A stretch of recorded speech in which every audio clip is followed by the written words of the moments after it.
What's going on, everyone? Adam with Bishop Sheen Rosaries here today. And today we are talking about the Padre Rosary, to pray like a preacher.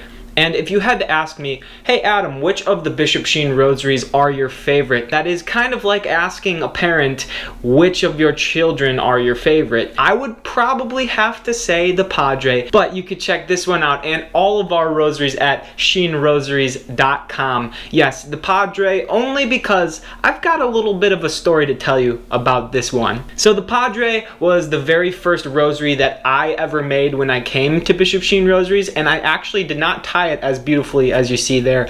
I tied it incorrectly in a couple places, and I had that rosary for years, and it started getting just a little bit worn, as you could say, but it still held up great. Our rosaries are durable and they will last you. We have a lifetime warranty.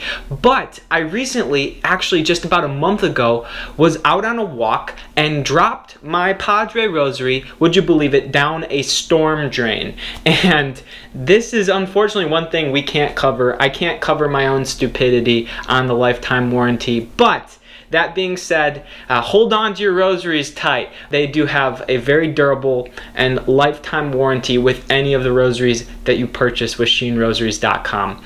Not only that, but our rosaries also help that cause in Uganda, our Uganda mission. They are rosaries on a mission, doing charity and helping you pray.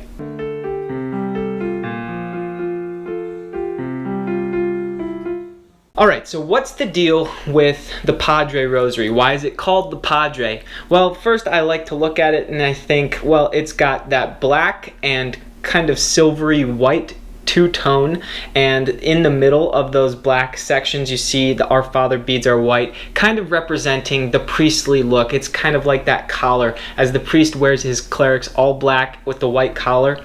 That's kind of the design choice for the Padre. But it's also named after one particular priest in specific, and his name is Father Walter Ciszek. He was a Polish-American priest who actually was sent to go study in Europe in the 1920s and 1930s. If you know anything about world history, Europe in the 1920s and 1930s is a very volatile place with a lot of tumultuous activity that was occurring. And Father Walter was a priest who wanted to go be a missionary to Russia. At this point, Russia was a totalitarian state, and so was obviously Nazi Germany, and both states had actually invaded Poland, and Poland was really no longer. So the area he went to go serve in Poland became part of Russia. So he did end up getting to do what he wanted, and that was to be a missionary to Russia, who was suffering from a lack of priests and religious life, and just in general Catholicism was not thriving. However, during his time in Russia, Father Walter was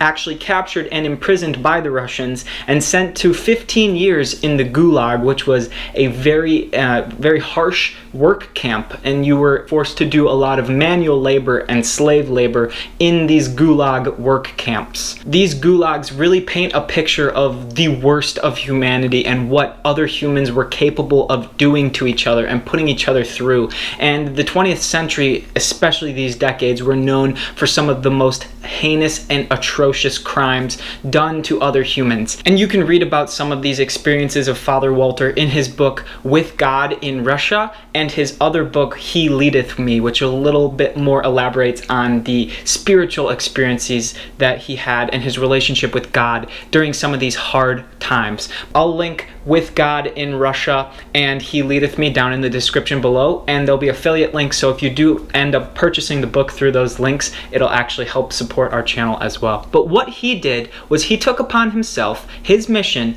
to begin and continue preaching and bringing the sacraments to the people even in the worst of conditions. And this was Father Walter's mission, and this is what makes him such an interesting figure and such a holy inspiration for us to look up to. He's not yet a saint, and his canonization has been opened, and we pray that hopefully one day he will become a saint, so there'll be one more confirmed person up there praying for us all. And the Padre here is a great rosary to remind us of the unique role, especially of priests, and their ability to bring the sacraments into the world and their ability to bring Christ to his people. Because it is through the confessions which Father Walter was able to give in the gulags, or the masses he was able to say, or any of the sacraments that we are a recipient of, that we receive that sacramental grace that helps us to keep going even in the most difficult of times. So there you have it. There's the Padre Rosary. The Padre, pray like a preacher, and pray for your preachers. It's very important that we pray for our priests because they are on the front lines of this spiritual battle in life. So thank you for sticking to the end of this video. If you want to check out these or any of our rosaries, check out sheenrosaries.com. Please like these videos, share them with your friends, and subscribe to our channel. We're so close to hitting 300 subscribers. And once again, thanks for sticking to the very end of this video. From us to you, through Mary.